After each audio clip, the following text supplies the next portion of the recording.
Tell me what your startup is worth. I dare you. Look, there's no murkier exercise in business than figuring out the valuation of a company. This is especially true when the company is a startup. You can do a search for how you might value your own company. You can even ask ChatGPT, and I'd be willing to bet that you'd be overwhelmed with valuation methods and formulas that base company value on everything from revenue to EBITDA to social media followers. I did not make that last one up, but please don't use it.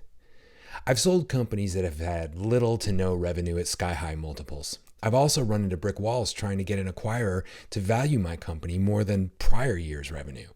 It can drive you to distraction, and it could also lead a founder to make big financial mistakes. As you might imagine, the only person who can tell you what your company is actually worth is the person writing the check to buy your company. But let's figure out a better answer. I got a question via Teaching Startup from a founder member who I would already call successful. This person's built a lot of automation, so they have a small team. They have valuable proprietary IP.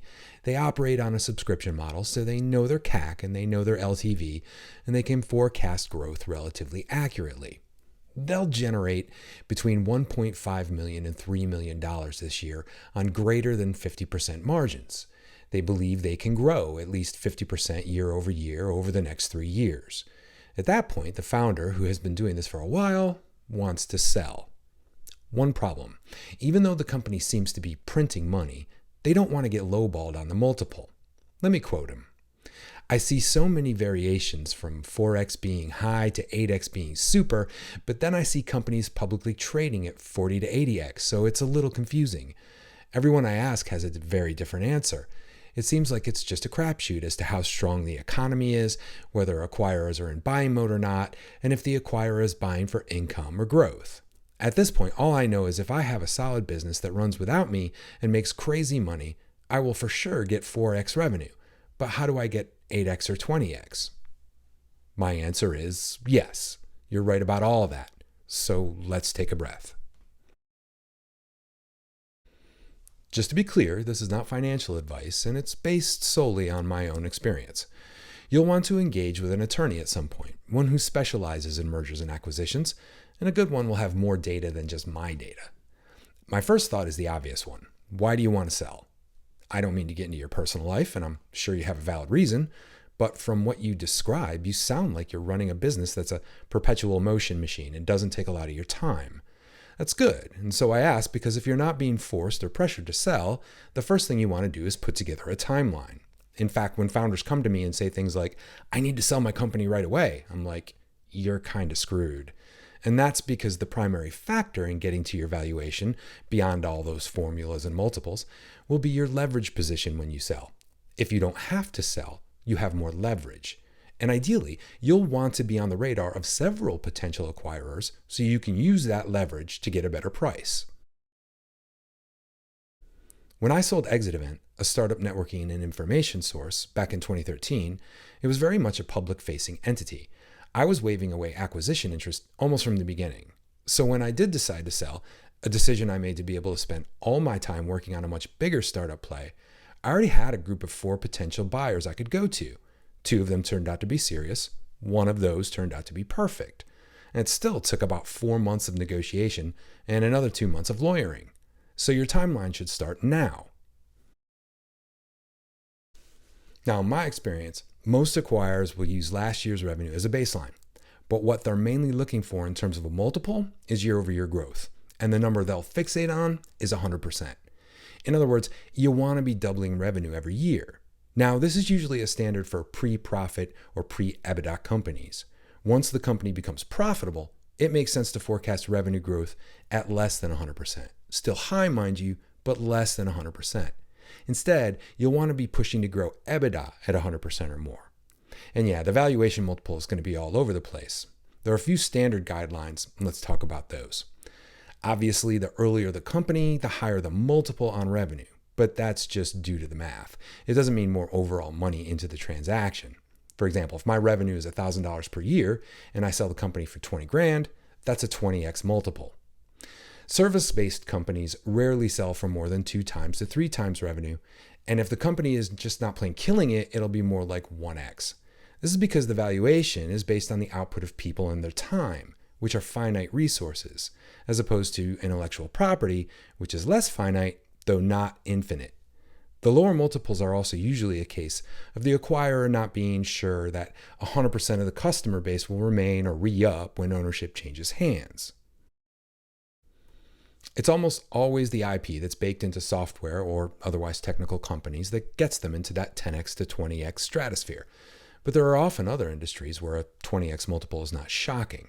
Basically, almost any company with a hefty amount of IP and a proprietary software component can get into that range. Now, the whims of the acquirer that you're feeling, that's probably just the residual effect of applying a market multiple. In other words, acquirers and investors do indeed look at recent transactions for companies that look as much like your company as possible, and they try to apply the same valuation. It's not a lot different than real estate transactions and comps, and can be affected by the health of the macroeconomy, the industry or market economy, and the acquirer's own plans and tolerance for risk.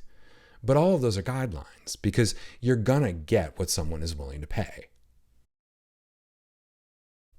So you said you want to scale to $6 million to $12 million, roughly 3 to 4 times the revenue you're forecasting for this year. Now, if you can scale like that over 3 to 4 years and maintain those high margins, which is not automatic, in fact, far from it, then it feels like you've got some time to explore what your exit might look like. So start your timeline now and build up your leverage. Going back to Exit Event, that was my own self-founded, self-funded startup, a lot like yours. And because I was also working on a bigger startup play at the time, I built Exit Event to be mostly software sufficient, just like your company. Exit Event was still very early when I decided to sell, but like I said, that was because I needed to focus solely on my other startup. But that proactive selling decision was easy to make because I already had a couple potential acquirers poking around. Now, I did nothing to attract them, but you can give yourself a multi-year timeline to find them and get them interested. Exit Event sold for about 10 times prior 12 months revenue, although on a smaller annual revenue number than what you're looking to get to. I mean, to me, 10x for your type of business, or my own, seems to be a good benchmark. And when you get to $6 million in revenue, you should ask yourself, does this potential acquirer have $60 million that they could spend to buy my company? Could I push them to $120 million? Do they have the resources and the will to realize an outsized return on that investment? Look, a lot could happen over the next 3 to 4 years. If you achieve that $12 million in revenue, you might get offered $18 million, or you might get surprised by $200 million, maybe as cash in a stock mix. So in your case, I'd probably use 10x as a loose benchmark, not spend a lot of time honing in on an exact number until you start that process of researching and reaching out to potential acquirers now, and eventually start hearing floater offers. So that was a recap of a direct response from me to a member of Teaching Startup, which is my project to provide access to actionable, insightful, and honest advice for entrepreneurs, innovators, and leaders at all experience levels, regardless of their connections or resources. There's a lot of misinformation out there, and there's a lot of non-information out there. And so I try to solve that with posts and videos like these, and also with Teaching Startup. Now, at Teaching Startup, how does that work? We've got hundreds of entrepreneur members. They all love it, and they find it incredibly helpful. Our NPS ranges in the high 80s to low 90s, and we do all of it affordably. Basically, I'm trying to solve everything I found frustrating when I first started out as an entrepreneur, then adding everything I've learned and I'm still learning about entrepreneurship, innovation, and leadership over the last 20 years and creating a new and better solution to an old problem. So thank you for watching the video. Please hit me with a like or subscribe to the channel, whatever you'd like. But if you really want to support what I'm doing here, you can help me help you by becoming a member at Teaching Startup. I appreciate you. Now go do great things.